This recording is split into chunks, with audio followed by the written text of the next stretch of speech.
Okay, so imagine you're like building this incredible, really intricate city. But it's not just any city, right? It's one that's always growing, it organizes itself, and it powers, well, everything from your commute to, global finance. That's kind of what managing applications with Kubernetes feels like. It's just incredibly powerful for containerized applications. A real marvel, actually. But then you start thinking about securing this huge dynamic place. How do you protect the vital services? How do you stop people getting in who shouldn't be or stop critical systems failing? Honestly, for a lot of us, figuring out Kubernetes security could feel like trying to solve some ancient, complex puzzle, maybe without all the pieces. So today we're going to cut through that complexity. This deep dive is basically your shortcut to understanding the essential, actionable steps for securing your Kubernetes environments. We're pulling out the really surprising insights from the noise. And that's exactly our plan. Yeah. Our mission today is really to unpack the core principles and also the practical steps of Kubernetes security best practices. We've basically distilled the most important stuff from our source, Kubernetes Security for Beginners, Best Practices Guide. And the goal isn't just, listing a bunch of security controls. It's about making Kubernetes security feel genuinely approachable, making sure your clusters are solid, reliable, even if you're, maybe newer to thinking about security in this specific context. We'll cover what these practices are, why they're so crucial, what specific problems they actually solve, and maybe most importantly, how they work conceptually. So you can build and operate with, real confidence, spotting those subtle little vulnerabilities others might just miss. Okay, so we know Kubernetes is handling these really critical workloads, web apps, customer databases, all the really important stuff. But why does actually implementing solid security practices matter so much? I mean, beyond just saying, oh, it's good practice, what's the actual impact if you don't do it? The impact. It's profound. It really is. Without these practices, your clusters are just, wide open, super vulnerable to attacks, data leaks, disruptive downtime. The tangible benefits, though, are huge. They obviously safeguard your clusters from things like unauthorized access, malware, exploits, the usual suspects. They make sure your data integrity and confidentiality are sound, keeping sensitive user info or secrets properly secure. And they also boost reliability simply by preventing common misconfigurations that often lead to service disruptions. Plus, there's the compliance angle, things like GDPR, HIPAA, they help you meet those data protection requirements. But what's often overlooked, especially I think for beginners, is how these practices don't just protect. They also cut down operational risk and, frankly, build confidence. You end up spending less time firefighting and more time actually building cool stuff. Yeah, that makes a lot of sense. And it strikes me, Kubernetes, for all its power, it does bring some pretty unique security challenges, right? Yeah. Just because it's so complex and distributed. These practices aren't just generic security tips. They're actually designed to tackle very specific, kind of thorny Kubernetes problems. Yeah. What are some of those key challenges these best practices are really aiming to, neutralize? That's a really good point. Yeah, the whole architecture of Kubernetes creates this unique attack surface. For instance, misconfigurations. They're incredibly common. Think of them as accidental holes, like overly permissive roles you forgot to tighten, or ports left exposed that basically hand attackers the keys to your kingdom. Wow, just accidental openings. Exactly. Then you've got unauthorized access. That's essentially leaving the front door unlocked, Weak authentication or authorization lets bad actors straight into sensitive spots like the Kubernetes API server. You also face significant data exposure risks. If secrets like API keys or passwords aren't managed right, or if data isn't encrypted, that's a big one. Another major concern is container vulnerabilities. This is where insecure container images or maybe the runtime environments themselves can introduce malware. It's like a Trojan horse smuggled right into your cluster supply chain. Right, sneaking in through the container. Yep. And finally, there's this sort of pervasive issue, lack of visibility. Without proper monitoring, you're basically flying blind. It makes it incredibly hard to spot security incidents, let alone respond to them effectively. And all these different pieces, the API server, et cetera, the pods, the nodes, they all connect, creating this really complex attack surface. Okay, so if that's the big picture of why security is absolutely non-negotiable, where do you actually begin? For me, it feels like it has to start with how you set up the whole environment in the first place. Is that where secure cluster configuration comes in? Absolutely. That's spot on. This is the first core pillar, and it really is about building that rock-solid foundation for your Kubernetes environment. It means configuring the control plane components, things like the API server, plus the worker nodes, and your cluster networking. Doing it with secure defaults right from the very beginning. And its importance, well, you can't really overstate it. The cluster is the bedrock. An insecure setup here can expose those critical parts, like Yeah. the API server or, crucially, etc. Et cetera. That's the cluster's memory, right? Exactly. It's where the entire state of your cluster is stored. Vital. So exposing that is bad news. A secure setup ensures only authorized entities can interact with the cluster at all. Okay, so when we talk about secure configuration, Yeah. what are the absolute must-dos? How do these foundational pieces actually work to keep things, locked down? Well, there are several critical practices here. First up, you absolutely need to enable role-based access control, RBAC. RBAC, yeah. Heard Yeah. that one a lot. You have. And for good reason. It lets you define incredibly fine-grained permissions. But it's not just about limiting access from the outside. It's about building a really strong internal defense.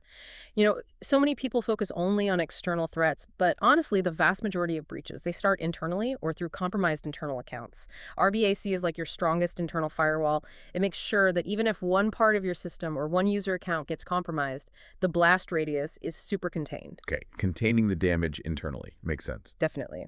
Next, you have to secure the API server itself. This means enabling strong authentication like OIDC, OpenID Connect, which is great because it lets Kubernetes securely plug into your existing enterprise identity systems like Okta or Azure AD, or you can use client certificates. This centralizes identity management, really strengthens that front gate, and critically, you must disable anonymous access completely. Use HTTPS for all traffic. Encrypt everything. No anonymous access. Got it. Yeah. Then you absolutely must protect, etc. Like we said, it's the brain. So encrypt its data at rest and strictly limit who can access it. Only authorized nodes for the individual nodes themselves. Use secure configurations. That means disabling unnecessary services using hardened operating systems like a secure Linux distro and enabling node-level firewalls. And finally, implement network policies within Kubernetes itself. Think of these like internal firewalls just for your pods. They let you control precisely which pods can talk to which other pods. It limits exposure and stops unauthorized connections even inside your cluster. Okay, so basically, secure cluster configuration boils down to stopping unauthorized access and massively cutting down those misconfiguration risks, making your clusters inherently safer. It's really about, for you listening, making sure that front door is locked and bolted right from day one. Like, for instance, you might set up RBAC to limit a developer to just one specific namespace or turn on encryption for etc. to protect that vital cluster state. It's absolutely foundational, right? That covers the underlying infrastructure of the house itself. But let's pivot now to the second pillar, secure workloads and applications.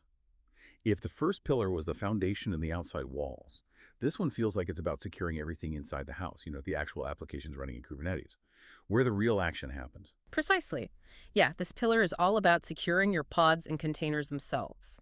It involves things like using secure images, limiting their privileges, really important, and managing sensitive data like secrets properly.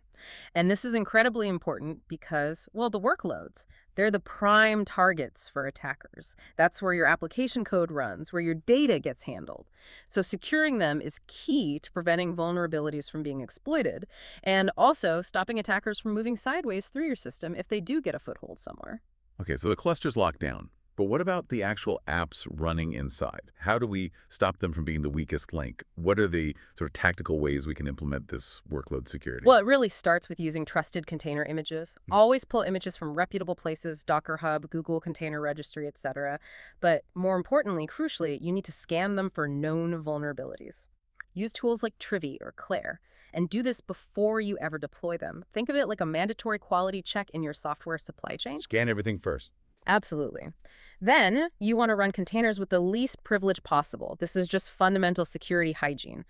Often, this means specifically avoiding running them as the root user. You can set security context to run as on root, true, right in your pod specs, and limit their capabilities. Definitely disable privileged mode, for example. Least privilege, right? Non-root. Exactly. Then, sensitive data. You need to manage secrets securely. Store things like passwords or API keys in Kubernetes secrets, not in plain environment variables, please. And make sure those secrets are encrypted at rest. Encrypted secrets, not environment variables. Got it. You should also set resource limits. Define CPU and memory limits in your pod specs. This helps prevent resource exhaustion attacks, things like denial of service, which can easily cripple your services. And finally, enforce pod security standards. Apply pod security admission policies. Think of these like really strict bouncers at the door of your Kubernetes nodes. Every new container trying to run gets checked against predefined rules like the restricted or baseline profiles. They check things like, is it trying to run as root? Can it access the host system? Any dangerous privileges? These policies literally block insecure containers from even starting up. Wow, like a pre-flight check for security. Kind of, yeah. It enforces security constraints right at deployment time. So this pillar, then, is all about cutting down the risk of container exploits, preventing data leaks, stopping resource abuse. You can imagine you, as a beginner, deploying a web app. You make sure it runs in a non-root container, you've diligently scanned the image for vulnerabilities beforehand, and you've stored all the database credentials securely in an encrypted secret. It just means your apps are running in a much, much safer environment right from the start. Okay, now, setting things up securely is one thing, but security isn't just a one-time config task, is it? It feels like it needs constant attention, constant vigilance. So what does this active defense actually look like day to day? This must bring us to our third crucial pillar: monitoring, auditing, and incident response. You've absolutely hit on a critical point there. Yeah. This pillar is all about continuously tracking what's happening in the cluster, logging all the important events, and crucially, having a plan ready to respond if, or rather when, a security incident occurs. Its importance really can't be overstated.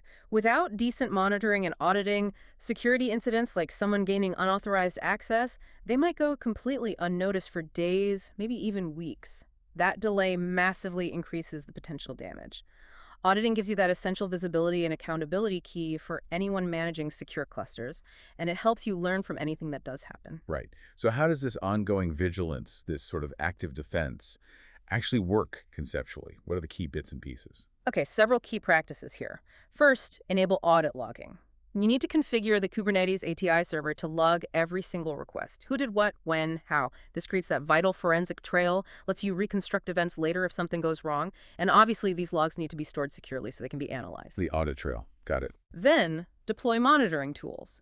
Things like Prometheus and Grafana are very common. These let you keep a constant eye on cluster health, resource usage, but also, critically, look for suspicious activity like weird pod behavior, sudden network traffic spikes, that kind of thing. Okay, general monitoring. Prometheus, Grafana. Exactly. But beyond just general monitoring, you should implement intrusion detection.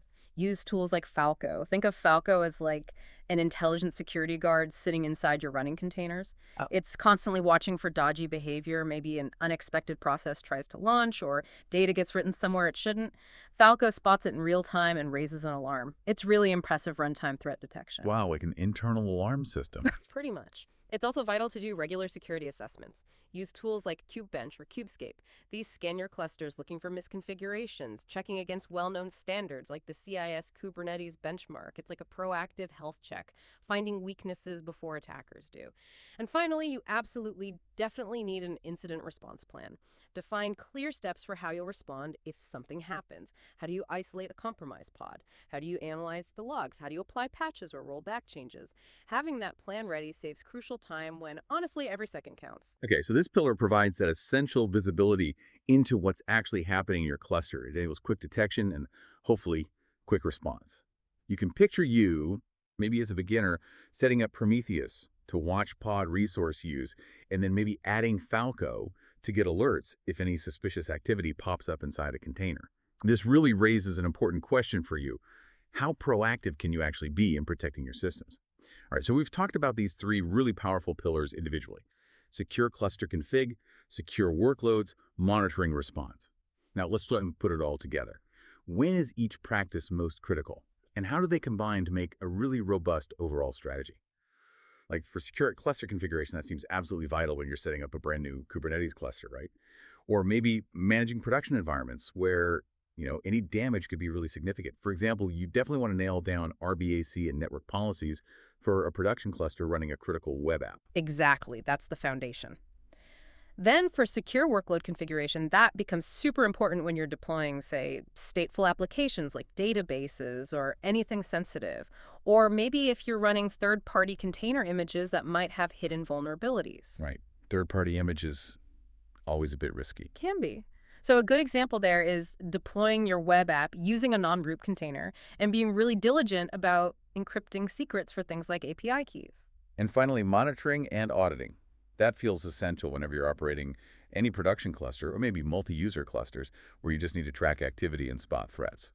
And also for compliance, right? Making sure you have those audit trails, like setting up detailed audit logging and maybe Falco to watch over a cluster hosting a really important customer-facing application.